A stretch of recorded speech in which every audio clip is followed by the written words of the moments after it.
Hi everyone, my name is Tiffany Zhang and I'm the founder and host of Undocumented History and online YouTube video podcast. Welcome to episode 21. One piece of Asian history that you may not know about is the Delano grape strike from 1965 to 1970. Filipino farmers faced bad working conditions and low wages, and they demanded for these things to change. Later, they were joined by the Latino National Farm Workers Association, and ultimately the strike was successful. Why do I tell you this untold story, you may ask? In this interview, Ms. Shah and I will discuss the power of telling untold stories, the role that journalism has in bringing about social change, and the greater role that Asian Americans have in writing American history. Here is my conversation with her. Hi, everyone, and welcome to Undocumented History, an online video podcast focused on educating others about Asian culture and history while also amplifying Asian voices and stories. I'm Tiffany Zhang, your host, and today we have a very special guest. Ms. Shah is the CEO of Texas Tribune, a nonprofit news organization. She is also a founder of the Asian American Foundation, former international economist for Presidents Clinton and Bush, and former leader of the Office of Social Innovation for former President Obama.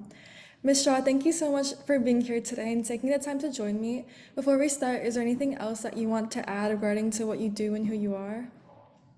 No, this is perfect, Tiffany. I'm so excited to be here with you, and thank you for making this an important conversation. Of course. So I guess to first kind of get some background information, I wanted to ask you what your experience as an Asian American was like. Yeah, my parents were immigrants to the United States, as am I. I'm a first generation. I was born in India. I came here when I was 4 years old. I grew up in partially New Jersey, partially in Texas, and um, it's different because in many ways, when you come as an immigrant, and I think there's probably a general immigrant story in the United States, you sort of stay within your community and you work within your community. So I feel like sometimes we lived bifurcated lives. In school, we were American. At home, we were Indian American. And so we lived you live multiple personas on a regular basis. But I think it also taught me how to be a translator, how to translate between cultures, how to translate between communities. Had a lot of Asian American friends when I was in high school and in middle school. And so learned how to talk across many different communities and cultures. So um, we've had our challenges, to be fair, but at the same time, I think in some ways, what I've learned out of it is how to be a good translator and how to build bridges between communities. Of course. And you have been quoted saying that Asian Americans are part of writing the American story. I guess like can you kind of explain that quote and talk about the greater role Asian Americans play in American history? Yeah, and I think this is something that we tend to look at migrant populations now, but when you look back historically at how much Asian Americans, Native Hawaiians, Pacific Islanders have been a big part of the American story. Think about the railroad and who helped build the railroad. Think about you know farming in California. There's been a lot of Asian Americans, a part of the big farming communities. So I think going back and looking historically as that we have been a part of the fabric of the building of the United States, and not just physical building, but a part of all of the historical aspect of the United States. And I think telling that story and making sure we understand that our communities have been a part of the broader American story for a long time is important, but also for America to know that this has been a part of building of the history. Japanese Americans, Chinese Americans, like there's been many Filipino Americans, very much a part of the American story. I think a lot of, I guess, like the role of Asian Americans in American history, I feel like has been undocumented. Like, for example, like Japanese Americans in World War II and stuff. And so I feel like it's important to kind of talk about these events as you were And talking about. Japanese Americans served in the American Army. And so there's no like yes, we do talk about the internment, and that's important, but it's also that there were Japanese Americans in the American Army and are part of the armed forces and the history of the armed forces in the United States, as are Chinese Americans, as are Filipino American. So I think this is a very important part of our story to say we've not only been in we've not only been part of building the infrastructure and a part of the United States, we've also served in the United States. And that's an important part of who we all have been. And it's not just that we came as migrants and immigrants. We also were a part of serving the United States. Hmm. And then going off of the kind of topic of untold stories and stuff, I guess for you, like, what is the power slash impact of untold stories? And I guess, like, in your work as the CEO of Texas Tribune, can you give an example, if one comes to mind, of an untold story that was brought to light and had a huge impact? So the power of untold stories is when we tell the stories of ourselves and our communities, we help it's about us, but it's also about helping others see themselves in us, right? So if I see someone like myself or you see someone like yourself, talk about the experiences that they've had, the work that they've had, that the feelings that we may feel can either be validated, or you can see a different pathway, or you can understand that there are others that have gone through this before you or alongside you, and that this is a collective story. It's not an individual story. Yes, we might individually feel things, but collectively we have faced this together, and we have either overcome or found ways to deal and overcome it over time. But I think it's important for us to know that. So when we see and hear from people like ourselves, we feel like there are pathways and things that we can take and understand and find other people like us so we can learn together to do that. So I think that telling those untold stories matters because it allows us to see ourselves in others and for others to see themselves in us. And some of the more important stories, and I'll give you one for myself that had a huge impact in my life, was when the story of Vincent Chen was told and is told. It reminds us that history has wanted to make AA and HPIs and other for a long time. This was not the first. It's not, what we saw in COVID was not the first time where we saw anti-Asian violence. It also had happened with Vincent Chen, and that those stories are important for us to know because it reminds us that in history we still have work to do to ensure that those narratives don't keep coming back and putting us as the other, that we are part of America, we're not the other. We might be Chinese American or Indian American or Korean American, but we are American and we have another identity, but that doesn't mean we're not American. So I think Vincent Chen is a great story. And that was a story that is deep in my heart because it was very much a part of when I was growing up and how important that story is. And for today, as it was then, was an important one. Hmm.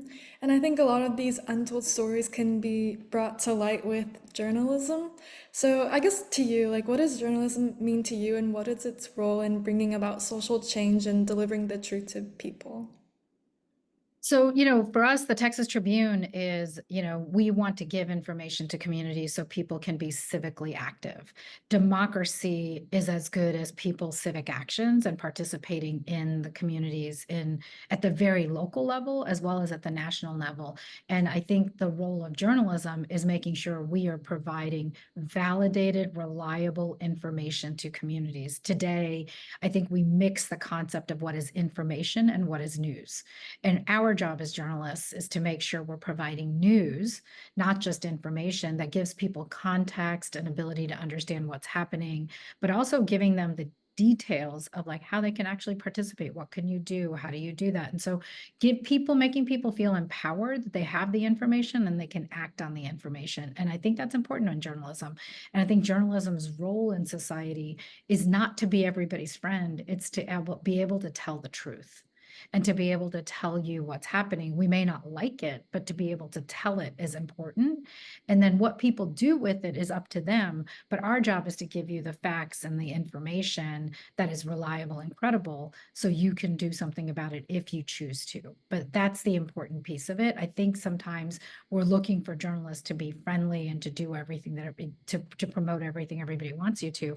But our job is also to just tell you the truth. So it's a mirror to ourselves and to make sure we're giving people the information that is truthful. hmm That kind of reminds, like, this isn't really related, but it kind of reminds me of, I think, during, like, back in the 1800s or 1900s, there was a group of journalists who, I think it was during, they, like, exposed, like, Standard Oil and, like, a lot of other, like, the meat and food industry. And I guess it just kind of reminded me, although it's not exactly related, but it just kind of reminded me of that, like, bringing the truth to light and stuff. And when we do, things change, right? So, laws change, people's lives change, people have a conversation about how to make workplaces safer. People have conversations about how to make jobs better for people. So I think having that, again, we're just one piece of a broader information ecosystem, but giving that information to people so we can have and start those conversations is important. And it's not always fun not to be the most popular person in the room, right? Because people are like, okay, well, you're going to tell the story. And it's like, but that is our job, is to tell that story. And ideally, we also tell stories of the impact of those policies on people's lives. How do people experience those policies?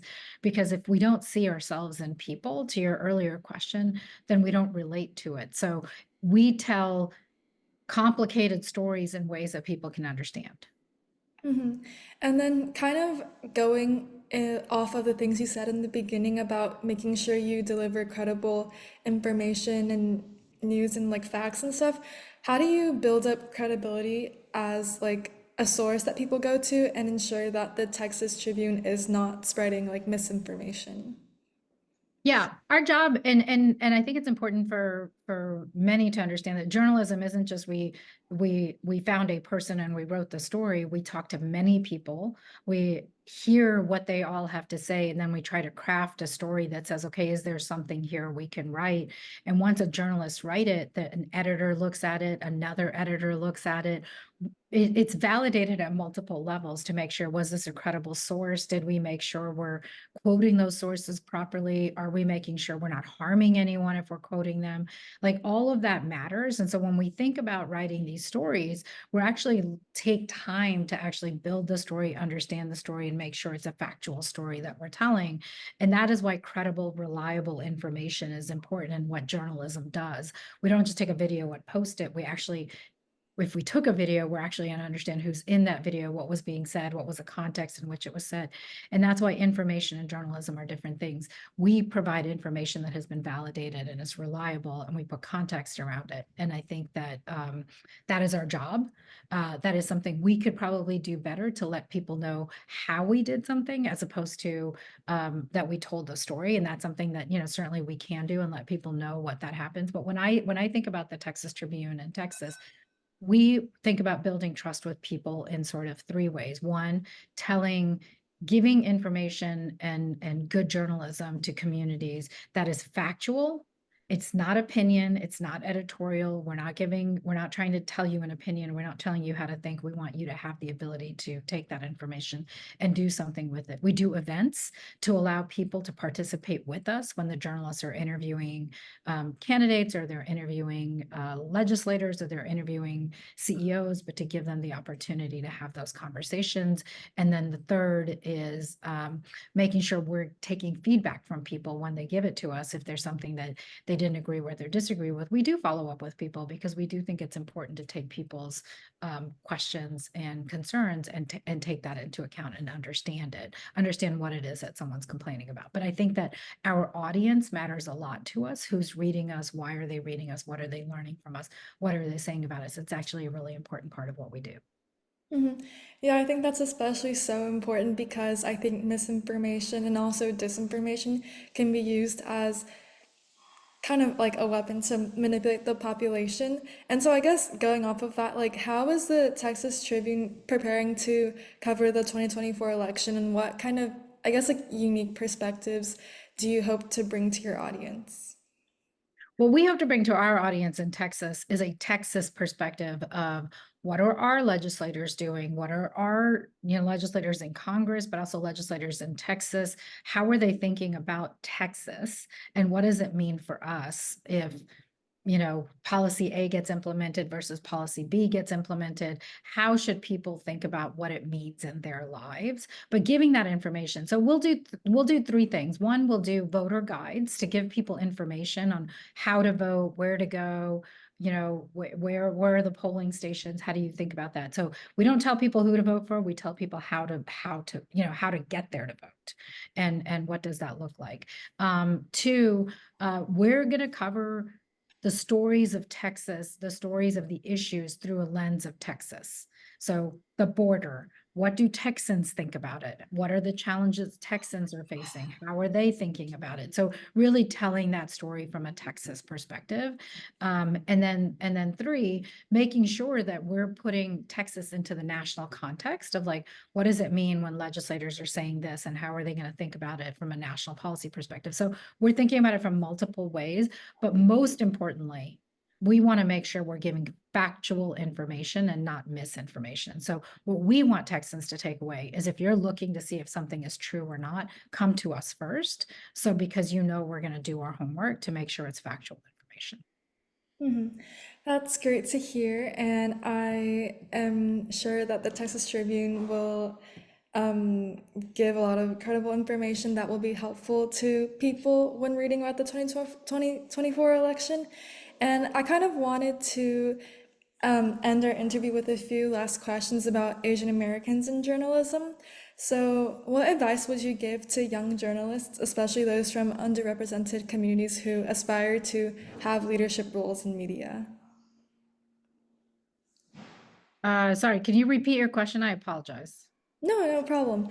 What advice would you give to young journalists, especially those from underrepresented communities who aspire to have leadership roles in media?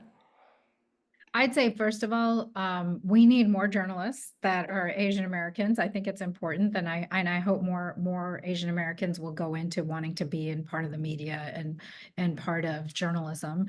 There are multiple roles to think about media and journalism, everything from digital media to a reporter to the technology that goes into media. So think about your role and where you want that to be in journalism. It matters a lot.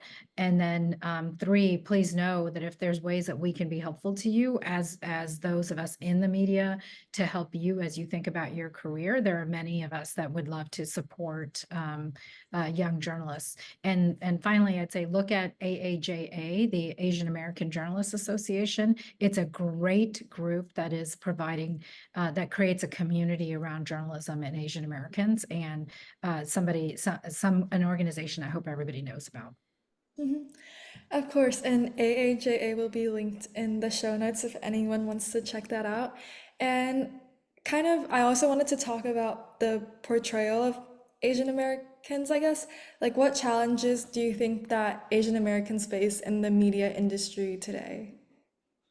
Well, I think, let me step back and then not talk about just from a Texas Tribune perspective. Let me put my hat on when I was at the Asian American Foundation.